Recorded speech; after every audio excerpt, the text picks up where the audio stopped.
नमस्कार, मैं सुमन श्री। स्वागत आप सभी का एजुकेशन चैनल में। जैसा कि आप देख रहे हैं, किसान आंदोलन, राजस्थान के किसान आंदोलन के बारे में मैंने एक वीडियो पहले भी अपलोड की थी और आज हम बात करने वाले हैं किसान आंदोलन और बिजोलिया किसान आंदोलन से संबंधित जो महत्वपूर्ण प्रश्न है उनको हम यहाँ देखेंगे।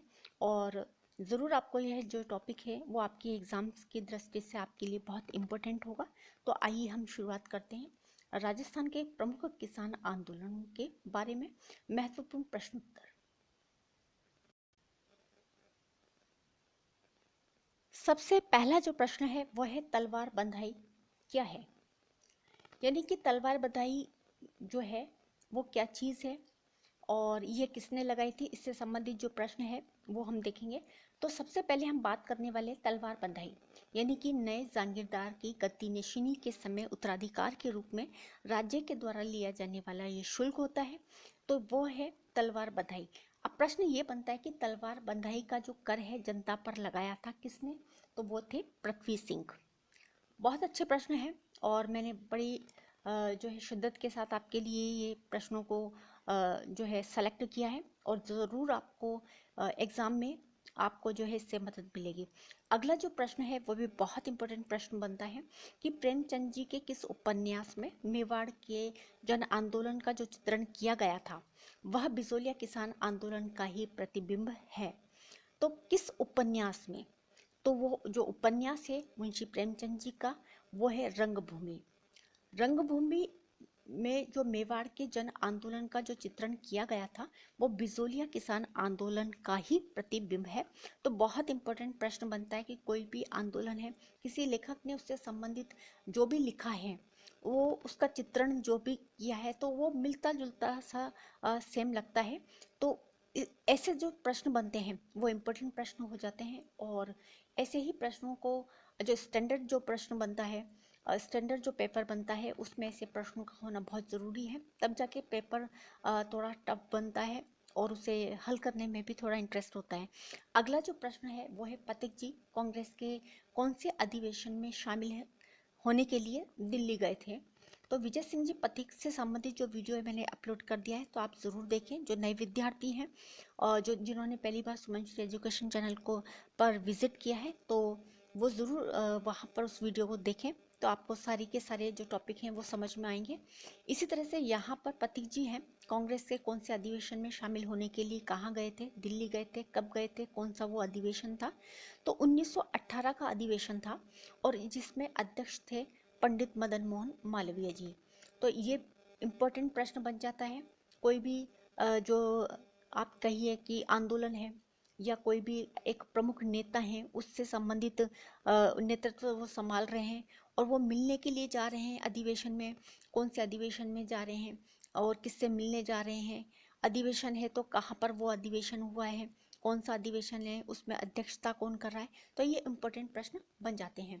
इसी तरह से अगला जो प्रश्न है वो भी बहुत इंपॉर्टेंट प्रश्न बनता है कि 1919 में अमृतसर कांग्रेस अधिवेशन में पथिक जी के प्रयासों से किसने बिजोलिया संबंधी प्रस्ताव रखा था। यानी कि 1919 में अमृतसर में कांग्रेस का अधिवेशन हुआ था और पथिक जी के प्रयासों से, यानी विजय सिंह जी पथिक तो चाह ही रहे थे कि किसानों की समस्याओं को पूरे देश के अंदर यानी अंतर्राष्ट्रीय स्तर पर उसे लाया जाए, लोगों का ध्यान इसकी ओर आकर्षित करें, बड़े बड़े जो नेता थे उनका ध्यान इस ओर लाया जाए कि किसानों की समस्याएं जो थी उनको उनका समाधान किया जाए, उनके ऊपर जो अत्याचार हो रहे हैं, लगान की दरें बढ़ाई जा रही है, उनका जो शोषण हो रहा है उनसे उनको मुक्ति मिले। तो यहाँ पर जो ये प्रश्न है वो भी बहुत अच्छा प्रश्न है कि 1919 में अमृतसर के अंदर कांग्रेस का अधिवेशन हुआ था और पथिक जी के प्रयासों से किसने बिजोलिया के किसान आंदोलन से संबंधित जो प्रस्ताव है वो रखा था, तो वो थे बाल गंगाधर तिलक। अच्छे प्रश्न है। और अगला जो प्रश्न है वो भी इम्पोर्टेंट प्रश्न बनता है कि अप्रैल 1919 में बिजोलिया किसान आंदोलन की शिकायतों की सुनवाई करने हेतु एक आयोग गठित किया गया था और उसे बिजोलिया भेजा गया था। तो किसने अप्रैल 1919 में जो है बिजोलिया किसान आंदोलन की शिकायतों की सुनवाई के लिए एक आयोग का गठन करके उसे बिजोलिया भेजा गया था? तो राज्य सरकार थी कहाँ की? उदयपुर की, या फिर यूँ कह लीजिए उदयपुर राज्य सरकार के द्वारा इस आयोग का गठन किया गया था। उनकी शिकायतों की जांच करने के लिए इन्हें बिजोलिया भेजा गया था। इसी तरह से इम्पोर्टेंट प्रश्न जो बनता है वो भी ये है कि 1919 अप्रैल में सुनवाई हेतु गठित जो आयोग था उसमें कितने सदस्य थे, उनके नाम क्या क्या थे? जैसा कि मैंने बताया आपको कि कोई सा भी आयोग जब गठित किया जाता है किसी आंदोलन के अंतर्गत, तो उसमें कितने सदस्य थे, वे उन सदस्यों के नाम कौन से थे?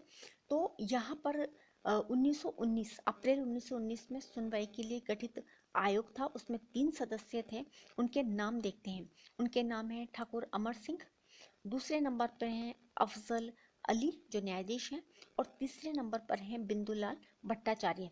तो 3 ऐसे प्रमुख व्यक्ति थे उस जो आयोग गठित किया था उसमें ये सदस्य थे। अच्छे प्रश्न। और अगला जो प्रश्न है वो भी बहुत अच्छा प्रश्न है कि महात्मा गांधी जी से मिलने के लिए विजय सिंह जी पथिक कहाँ गए थे? तो गए थे वे मुंबई गए थे, या मुंबई कह लीजिए या बम्बई कह लीजिए। 1919 में महात्मा गांधी से मिलने के लिए पथिक जी कहाँ गए थे? मुंबई गए थे या बम्बई गए थे। अगला जो प्रश्न है वो भी अच्छा प्रश्न है कि गांधी जी ने किसे पथिक जी यानी विजय सिंह जी पथिक के साथ बिजोलिया भेजा था? जब गांधी जी को इसके बारे में पता चला, पथिक जी ने उनकी किसानों की सारी समस्याओं के बारे में जब गांधी जी से बात करी, तो उनके साथ गांधी जी ने बिजोलिया भेज दिया था। यानी किससे भेज दिया था? तो वे थे सचिव थे महात्मा गांधी जी के, महादेव देसाई जी। इनको उस देखने के लिए वहाँ पर क्या परिस्थिति है, क्या इन्होंने जो कहा वो सही था, क्या किसान वाकई वहाँ के दुखी हैं और मजबूर हैं, उनके ऊपर अत्याचार किए जा रहे हैं, तो उसको देखने की खातिर ही महात्मा गांधी जी से ये मिले। महात्मा गांधी जी ने फिर अपने जो सचिव थे महादेव देसाई, उनको पथिक जी के साथ बिजोलिया भेजा था। अगला जो प्रश्न है वो भी बहुत अच्छा प्रश्न है। प्रश्न यह है कि पथिक जी अपने साथियों के साथ कांग्रेस के किस अधिवेशन में शामिल हुए जहां बिजोलिया किसानों की दुर्दशा और देशी राजाओं की निरंकुशता को दर्शाती हुई प्रदर्शनी का भी वहां पर आयोजन किया गया था? देखिए यहाँ पर क्या हुआ कि ये पथिक जी गए थे तो अपने साथियों के साथ कांग्रेस के किस अधिवेशन में शामिल होने के लिए गए थे, और उस कांग्रेस के अधिवेशन में जब वे शामिल हुए तो वहां पर उन्होंने बिजोलिया किसानों की दुर्दशा और देशी राजाओं की जो निरंकुशता थी उसको दर्शाने के लिए उन्होंने वहां पर एक प्रदर्शनी का भी आयोजन किया था। तो वो अधिवेशन कौन सा था, कब हुआ था, कहाँ हुआ था? तो वो था नागपुर अधिवेशन। यह अधिवेशन हुआ था 1920 में। और ये इम्पोर्टेंट प्रश्न है, बहुत ही ज़्यादा इम्पोर्टेंट आप माने इस प्रश्न को, कि ऐसा कौन सा जो है आंदोलन हुआ था जिसकी प्रदर्शनी जो है दर्शाई गई थी, कौन से अधिवेशन में वो प्रदर्शनी दर्शाई गई थी, किसने उस प्रदर्शनी को किया था? तो वो विजय सिंह जी पथिक हैं। कहाँ के किसानों की दुर्दशा दिखाई गई थी? तो बिजोलिया की। कौन से राजाओं की निरंकुशता को उसमें दर्शाया गया था? तो वो थे बिजोलिया के ठिकानेदार राजाएं जो थे, उनकी निरंकुशता को दर्शाया गया था। किस अधिवेशन में दर्शाया गया था, कब दर्शाया गया था? तो वो नागपुर का अधिवेशन था 1920 का। अगला जो प्रश्न है वो भी बहुत अच्छा प्रश्न। प्रश्न यह है कि बिजोलिया किसान आंदोलन से प्रेरणा लेकर के कहाँ के किसानों ने भी अनावश्यक और अत्यधिक कर, बैठ बेकार, लाग बाग और सामंतों के विरुद्ध आंदोलन शुरू कर दिया था? ऐसे जो है कौन से और या फिर यूँ कहो कि कहाँ के किसान थे, उन्होंने ये देखा बिजोलिया किसान आंदोलन से उन्होंने प्रेरणा ली? तो वो था बेगू किसान आंदोलन मेवाड़ का। बहुत अच्छा प्रश्न। और अगला जो प्रश्न है वो है कि बेगू के किसानों ने किसके नेतृत्व में यह आंदोलन शुरू किया था? तो वे हैं राम नारायण चौधरी। देखिए बिजोलिया किसान आंदोलन जो था वो राजस्थान का नहीं बल्कि भारत का भी सबसे बड़ा जो आंदोलन था किसानों का, और राष्ट्रीय और अंतर्राष्ट्रीय स्तर पर भी इस की जो जो किसान आंदोलन है उसकी पहचान बनी थी। और इसी की प्रेरणा से यानी बिजोलिया आंदोलन से प्रेरणा ली मेवाड़ के जो बेगू के जो किसान थे उन्होंने। और उन्होंने भी ये देखा कि जब वहाँ के लोग, वहाँ के किसान जब एकत्रित होकर के जो है किसानों से जो बेगार ली जा रही है, लाग बाग ली जा रही है, उनसे बहुत ज़्यादा कर लिए जा रहे हैं, अनावश्यक रूप से उनको उनसे बेगारी ली जा रही है, तो उन्होंने भी सोचा कि क्यों ना हम भी आंदोलन करें। और इस तरह से इन्होंने वहाँ से प्रेरणा ली और प्रेरणा लेकर के इन्होंने भी क्या करा, किसानों ने आंदोलन शुरू कर दिया था। इसी तरह से बेगू के किसानों ने किसके नेतृत्व में ये आंदोलन शुरू किया था, तो वे थे राम नारायण चौधरी। जैसा कि मैंने बताया था कि बिजोलिया के किसानों ने जब प्रेरणा ली थी, उनका जो नेतृत्व किया था, तो उस वे व्यक्ति अलग थे। इसी तरह से बेगू के किसानों ने किसके नेतृत्व में आंदोलन शुरू किया था, तो ये प्रश्न इंपॉर्टेंट बन जाता है, राम नारायण चौधरी। राम नारायण चौधरी ने किस आंदोलन का नेतृत्व किया था, तो वो है बेगू के किसानों के आंदोलन का। तो प्रश्न कैसे भी बने, और यहाँ पर जो मैंने प्रश्न बनाए हैं वो इसी तरह से बनाए हैं ताकि इसमें एक दो प्रश्न और उसके आंसर जो है वो आपको मिले। इसी तरह से जो अगला जो प्रश्न है वो है बेगू किसान आंदोलन जो था वो कब शुरू हुआ था, 1921 में। देखिए, कोई भी आंदोलन जब शुरू होता है, कब शुरू होता है, कब खत्म होता है, और अगर हम, ये एक दिमाग की बात होती है कि जैसे मान लीजिए इतने से शुरू हुआ इतने तक हो रहा है, तो कुल कितना जो समय है उसमें लगा है, कितने समय तक वो लागू हुआ, कितने समय तक वो चला, कब खत्म हुआ, तो ये इंपॉर्टेंट प्रश्न बनते हैं। इसी तरह से बेगू किसान आंदोलन शुरू हुआ था 1921 में। अच्छा प्रश्न। अगला जो प्रश्न है वो भी बहुत अच्छा प्रश्न कि बेगू के किसान 1921 में मेनाल के किस स्थान पर एकत्रित हुए थे। ऐसी कौन सी जगह थी जहाँ पर ये एकत्रित हुए थे आंदोलन शुरू करने के लिए, तो वो है भैरूकुंड। मेनाल की एक जगह है, और मेनाल चित्तौड़ के अंतर्गत आता है। तो मेनाल एक स्थान है जहाँ पर भी एक भैरूकुंड है। वहाँ पर ही बेगू के जो किसान थे वो एकत्रित हुए थे, और उन्होंने इस योजना को बनाने के लिए एकत्रित हुए, भाई कैसे इस योजना को लागू करना है, किस तरह से हम काम करेंगे, और कौन कौन से जो नेता थे इसमें उन्होंने उसको संगठित किया था, नेतृत्व किया था। तो उस हिसाब से जो ये किसान आंदोलन है तैयार होते हैं। अब अगला जो प्रश्न है वो भी बहुत अच्छा प्रश्न है कि किन लोगों ने बेगू के किसानों को संगठित किया था। मैंने पहले भी बताया, कौन नेतृत्व करेगा, कौन संगठित करेगा, किसके नेतृत्व में आंदोलन चलता है, इंपॉर्टेंट प्रश्न बनता है। इसी तरह से यहाँ पर हम जब बात कर रहे हैं बेगू के किसान, तो बेगू के किसानों को संगठित किया था कौन कौन से ऐसे व्यक्ति थे, तो उनके नाम हैं जैसे कि विजय सिंह पथिक हैं, राम नारायण चौधरी हैं, माणिक्यलाल वर्मा। इन्होंने इन किसानों को संगठित किया, और फिर ये किसान आंदोलन जो होता है वो शुरू होता है। इसी तरह से अगला जो प्रश्न है वो भी अच्छा प्रश्न है कि मेवाड़ के बंदोबस्त अधिकारी कौन थे जो कि बिचौलिया आए थे। तो यहाँ पर जो प्रश्न बन रहा है वो है कि मेवाड़ के बंदोबस्त अधिकारी कौन थे जो बिचौलिया भी आए थे। श्री ट्रेंच आए थे जनवरी 1927 में। ये मेवाड़ के जो है बंदोबस्त अधिकारी थे, इन्हें नियुक्त किया गया था, और इस तरह से ये जो थे ये वहाँ पर आए थे। अगला जो प्रश्न है वो भी अच्छा प्रश्न है कि ट्रेंच कमीशन जो बनाया गया था वो संबंधित है कौन से किसान आंदोलन से संबंधित है, तो वो है बेगू किसान आंदोलन। बेगू किसान आंदोलन जो था उसमें कौन सा कमीशन बनाया गया था, कौन सा कमीशन आया था, तो वो है ट्रेंच कमीशन। अगला जो प्रश्न है वो भी अच्छा प्रश्न है कि बेगू किसान आंदोलन के प्रमुख नेता जो सेना की गोलीबारी से शहीद हो गए थे, ऐसे दो व्यक्ति, उनके प्रमुख नाम कौन से थे, कौन कौन से किसान थे जो उससे संबंधित हैं, तो वो किसान हैं रूपाजी और कृपाजी धाकड़। यानी कि बेगू किसान आंदोलन के प्रमुख नेता थे जब ये वहाँ पर एकत्रित हुए थे भैरूकुंड में। और भैरूकुंड में जब ये एकत्रित हुए तो वहाँ पर इन्होंने जो सेना के जो जवान आए थे उन्होंने क्या करा, अंधाधुंध गोलियां चलाई। तो उसमें किसानों के जो दो प्रमुख नेता थे रूपा जी और कृपा जी, ये जो थे शहीद हो गए थे। देखिए इम्पोर्टेंट है, जैसा कि मैंने बताया था आपको कि कोई भी किसान आंदोलन है या कोई भी आंदोलन है उसमें यदि कोई शहीद हो जाता है, कोई मारा जाता है, तो किसके आदेश पर गोलियां चली, किसके आदेश पर जो है वहाँ पर सेना बुलाई गई थी, कौन सा अधिकारी है उससे संबंधित जानकारी प्राप्त करने के लिए भेजा गया था। तो ये इम्पोर्टेंट प्रश्न बन जाते हैं।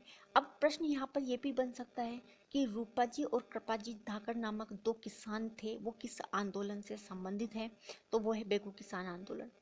इसी तरह से हमने पहले जो मैंने बताया, पहले की जो वीडियो थी उसमें आपने देखा कि बिजोलिया आंदोलन है। बिजोलिया आंदोलन हुआ, किसके नेतृत्व में हुआ, कौन कौन से प्रमुख व्यक्ति थे जिन्होंने उसका नेतृत्व किया था, तो इम्पोर्टेंट प्रश्न बनते हैं।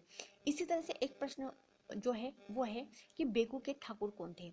वो हैं ठाकुर अनूप सिंह जी। ये वहाँ के ठिकानेदार थे, वहाँ के ठाकुर थे। और जो है ठाकुर अनूप सिंह जी ने भी वहाँ पर जो लगान थी, वो दरें जो थी उनकी ऊंची कर दी थी, जिसके विरोध में ये आंदोलन शुरू हुआ था। और फिर ये किसान आंदोलन जो था वो बड़े स्तर पर हुआ। इसी तरह से यहाँ पर जो अगला जो प्रश्न है वो भी अच्छा प्रश्न है कि बोल्शेविक समझौता है, यानी बोल्शेविक समझौता क्या है। तो बेगू के जो ठाकुर हैं अनूप सिंह जी और राजस्थान सेवा संघ के मध्य में एक समझौता होता है। और इस समझौता जब हुआ तो उसको एक नाम दे दिया गया था बोल्शेविक समझौता। अगर पूछा जाए कि बोल्शेविक समझौता किन किन के मध्य हुआ था, तो वो बेगू के ठाकुर थे अनूप सिंह जी और राजस्थान सेवा संघ के मध्य एक समझौता हुआ है, तो वो है बोल्शेविक समझौता। तो आप याद रखें, इम्पोर्टेंट जो है ये प्रश्न बनता है। अगला जो प्रश्न है वो भी जो है इम्पोर्टेंट प्रश्न है। प्रश्न ये है कि राजस्थान के किस आंदोलन में सेवा संघ के साथ हुए समझौते को सरकार ने बोल्शेविक समझौते की संज्ञा दी। देखिए प्रश्न वही है, लेकिन थोड़ा सा इसमें और इस वाले जो प्रश्न है उसमें थोड़ा सा अंतर हो गया। हमने समझा कि पहले जो बोल्शेविक समझौता है वो है क्या। तो बोल्शेविक समझौता हमने बताया कि बेगू के जो ठाकुर हैं अनूप सिंह जी और राजस्थान सेवा संघ के मध्य एक समझौता हुआ है, उस समझौते को नाम दिया गया था बोल्शेविक समझौता। अब प्रश्न है वही, लेकिन इसकी थोड़ी सी इसके जो शब्द थे उनके हेर फेर किया। और उसके बाद में ये प्रश्न की जो प्रश्न है उसको समझने की और उसका जो कहने का और पूछने का जो तरीका है वो बदल गया। जैसे कि देखिए कि राजस्थान के किस आंदोलन में सेवा संघ के साथ हुए समझौते को सरकार ने बोल्शेविक समझौते की संज्ञा दे दी, तो वो था बेगू किसान आंदोलन। तो ये जो बेगू के जो ठाकुर थे अनूप सिंह जी और राजस्थान सेवा संघ के मध्य एक समझौता था। और ये जो बोल्शेविक समझौता हुआ था वो किस समझौते के तहत हुआ था, किस आंदोलन के तहत हुआ था, तो वो है बेगू किसान आंदोलन। इसी तरह से जो अगला प्रश्न है वो भी बहुत अच्छा प्रश्न है कि 13 जुलाई 1923 ट्रेंच के आदेश पर किसानों पर गोलियां चलवाई गई थी, जिसमें कि दो व्यक्ति शहीद हुए थे। उनका नाम है रूपाजी और कृपाजी धाकड़। देखिए ये जो प्रश्न था उसमें मैंने पहले डेट नहीं डाली थी, लेकिन डेट मैंने अभी डाल दी है। तो 13 जुलाई 1923 में ट्रेंच के आदेश पर किसानों पर गोलियां चलवाई गई थी, दो शहीद हो गए थे किसान। उनका नाम था रूपाजी और कृपाजी धाकड़। तो अच्छे प्रश्न है इसमें भी। अगला जो प्रश्न है वो भी इम्पोर्टेंट जो है प्रश्न बनता है कि कौन कौन से राष्ट्रीय नेताओं का ध्यान बिजोलिया आंदोलन की ओर आकर्षित हुआ था। देखिए ये वाला जो प्रश्न है, जैसा कि मैंने बताया था कि बिजोलिया आंदोलन भी शामिल है और बेगू किसान आंदोलन जो है दोनों के इसमें प्रश्न डाले हैं। तो मैंने बताया था कि जो विजय सिंह जी पथिक थे वो गए थे मिलने गांधी जी से, और वो चाहते थे कि जो जितने बड़े जो नेता हैं, जो राष्ट्रीय नेता हैं, उनका ध्यान इस ओर जाए। तो जो ये प्रश्न है वो ऐसा ही प्रश्न बनाया है कि कौन कौन से राष्ट्रीय नेताओं का ध्यान था वो बिजोलिया आंदोलन की ओर आकर्षित हुआ था। तो इसमें सबसे पहले जो व्यक्ति थे वो थे महात्मा गांधी। दूसरे नंबर पर व्यक्ति थे मदन मोहन मालवीय जी। इनका भी ध्यान जो था इनकी ओर आकर्षित हुआ। बाल गंगाधर तिलक, जो तो इनकी मदद से ही जो है बिजोलिया आंदोलन के जो किसानों की जो समस्याएं थी वो रखी गई थी। और गणेश शंकर विद्यार्थी, जिनका प्रताप नामक समाचार पत्र था, इसके माध्यम से बिजोलिया आंदोलन के जो समाचार थे वो पूरे भारत में फैले थे। तो ये जो प्रमुख व्यक्ति थे इन्होंने इस ओर इनका ध्यान गया और इन्होंने इसमें मदद भी की थी। और इम्पोर्टेंट प्रश्न बनता है ये भी कि कौन कौन से राष्ट्रीय नेता थे जो बिजोलिया आंदोलन की ओर इनका जो ध्यान आकर्षित हुआ था। तो महात्मा गांधी हैं, मदन मोहन मालवीय जी हैं, बाल गंगाधर तिलक हैं और गणेश शंकर विद्यार्थी। अच्छा प्रश्न है। अच्छा, एक जो ये प्रश्न है वो भी बहुत इंपॉर्टेंट प्रश्न है और आपने कभी एग्जाम में ऐसे जो प्रश्न है उनको देखा होगा, उनके आंसर भी आपने दिए होंगे और आप जानते भी होंगे। लेकिन फिर भी मेरा जो प्रयास है वो यही है कि आपको कम से कम एग्ज़ाम तक तो ये जो टॉपिक जितने भी मैंने डाले हैं वो आपको बिल्कुल याद रहें और आप इन्हें कभी भी पढ़ें, कभी भी देखें, कभी भी सुने। अगर आप सुन भी रहे हैं तो भी ये आपको याद हो जाएगा। अगर आप कहीं बाहर ट्रेवलिंग कर रहे हैं, अगर आपको स्पष्ट नहीं भी दिखाई दे रहा तो आप आराम से इनको सुने, तो इनको सुनकर भी आपको जो है याद हो जाएगा। अच्छा, ये जो प्रश्न है वो भी बहुत इंपॉर्टेंट प्रश्न है कि मेवाड़ के किस प्रधानमंत्री के निर्देशन पर या निर्देश पर किसानों को 1941 में उनकी ज़मीनें वापस लौटा दी गई थी और आंदोलन हो गया था समाप्त। तो मेवाड़ के किस प्रधानमंत्री के निर्देश पर ये ऐसा हुआ और आंदोलन समाप्त हो गया, उनसे जो ज़मीनें उन लोगों ने ली थी वो लौटा दी गई उनको और ये आंदोलन 1941 में समाप्त हो गया। तो वो प्रधानमंत्री थे टी विजय राघवाचार्य। बहुत इंपॉर्टेंट प्रश्न बनता है क्योंकि देखिए जो ये आंदोलन था लगातार 44 वर्षों तक चला था और 1941 में आकर के समाप्त हो गया था।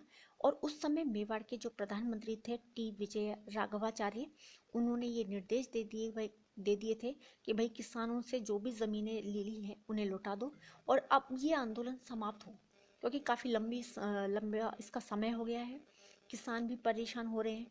तो इस तरह से ये जो आंदोलन चला था, राजस्थान का नहीं बल्कि भारत का भी कह लीजिए कि ये बहुत बड़ा आंदोलन था और इस आंदोलन से पूरे भारत के जो किसान थे उन तक इनकी बात पहुंची थी। बहुत से समाचार पत्रों ने इनका साथ दिया था, बहुत से जो प्रतिष्ठित नेता थे वो इनसे जुड़े थे। और अच्छा प्रश्न, इम्पोर्टेंट प्रश्न है और मैंने काफ़ी सेलेक्ट करने के बाद इन प्रश्नों को निकाला है और आपको ज़रूर ये पसंद आएगा। ज़्यादा से ज़्यादा आप प्लीज़ वीडियो को लाइक ज़रूर करा कीजिए और शेयर करें अपने दोस्तों के साथ। जो भी आपके पढ़ने वाले जो मित्र हैं, साथी हैं, उन्हें बताएं। आपकी कोई बहनें हों उनको आप बताएं और तैयारी करने वाले जितने भी आपके सर्कल में जो भी स्टूडेंट्स हैं जो आपसे टच में हैं, आप उनको ज़रूर बताएं। आपको यह टॉपिक कैसा लगा? बिजोलिया आंदोलन से संबंधित, किसान आंदोलन से संबंधित जो भी मैंने महत्वपूर्ण प्रश्नों को सेलेक्ट किया था आपके लिए, पूरा का पूरा मैंने जो है इस टॉपिक में डालने की कोशिश करी है। और अगर फिर भी ऐसा लगे आपको कि कोई बहुत महत्वपूर्ण बात थी जो इस टॉपिक में नहीं आ पाई है तो आप कमेंट्स करके ज़रूर बताएं, मुझे इंतज़ार रहेगा आपके कमेंट्स की। और आशा करती हूँ कि आपको जो ये टॉपिक है ज़रूर पसंद आएगा, आपकी एग्ज़ाम में इससे मदद मिलेगी, हेल्प मिलेगी आपको। और ज़्यादा से ज़्यादा जो है चैनल को आप लाइक करते रहें, ज़्यादा से ज़्यादा लोगों को इसमें जोड़ते रहें। ये परिवार की तरह ही हैं आप सब, तो सहयोग दें और ज़्यादा से ज़्यादा जो स्टूडेंट्स हैं उनको इसका लाभ मिलना चाहिए। और नए विद्यार्थी और पुराने विद्यार्थी, आप सभी का बहुत बहुत धन्यवाद कि आप जो है इस माध्यम से आप हमसे जुड़े हैं और हम आपसे। तो बहुत जो है सहयोग, एक सहयोग की भावना होती है, एक सहयोग की भावना बनती है कि हम जो है एक दूसरे की मदद करें। और आप जो है इस वीडियो को ज़्यादा से ज़्यादा मैं फिर कहना चाहूँगी कि आप लाइक ज़रूर किया कीजिए ताकि मुझे लगे कि मैंने जो आपके लिए प्रयास किया है वो कितना सही है। और इससे फीडबैक ही मिलता है। और वीडियो देखने के लिए आप सभी का बहुत बहुत धन्यवाद। और जो व्यक्ति ये कहते हैं कि साहब हमारे पास नोटिफिकेशन नहीं आता है, तो मैं बता दूं, आप चैनल को जब सब्सक्राइब करते हैं तो एक पास में बेल आइकन होती है, आप उससे दबा दीजिए। तो उससे क्या होगा कि आपके पास जो नोटिफिकेशन है वो पहुंच जाएगा, वीडियो जो भी अपलोड होगी वो उसकी जो सूचना है वो आप तक ज़रूर मिलेगी। और वीडियो को मैं फिर आपसे रिक्वेस्ट करूँगी कि आप ज़्यादा से ज़्यादा इसे लाइक करें, शेयर करते रहें। सुमन श्री एजुकेशन चैनल को आप देखते रहें, इसी तरह से हंसते रहें, मुस्कुराते रहें, टेंशन फ्री रहें और तैयारी करते रहें हमारे साथ। वीडियो देखने के लिए आप सभी का बहुत बहुत धन्यवाद।